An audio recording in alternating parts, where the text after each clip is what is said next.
Because you don't know time. Ni saa ya kuwa macho. For the time to be Ni saa ya kuwa macho. For the time to be Ndio maana maandiko yanasema macho ya mioyo yenu na yatiwe nuru.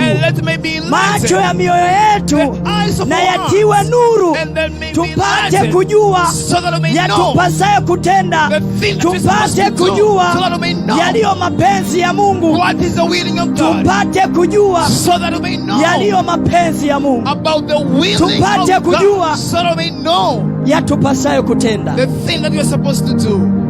Hallelujah. Hallelujah. Huu ni wakati wa kuamka. This is the time to get a walk. Imetupasa tuamke kutoka katika usingizi. Into the slumber. Imetupasa tuamke kutoka katika usingizi. From the sleeping. Maana muda wa kulala umepita. Hatuna muda tena.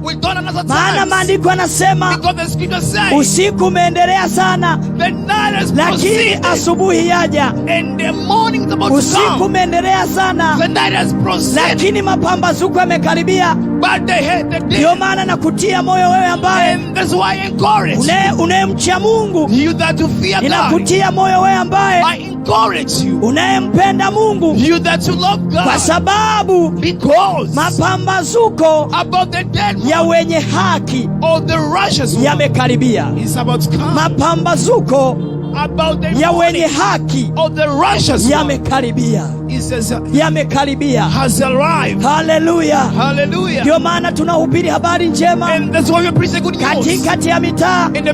Ndio maana tunahubiri habari njema katikati ya masoko. Ndio maana tunatangaza neno la Bwana, ili ya kwamba kila atakayesikia apate kuamini, ili awe na uzima, ili awe na amani. Maana neno la Mungu ni uzima kwetu. Neno la Mungu ni uhai kwetu. Neno la Mungu ni uponyaji kwetu. Ndio maana maandiko yanasema ulituma neno lake. Analituma neno lake ili ipate kuponya. Maandiko yanasema ni kama vile mvua ishukavyo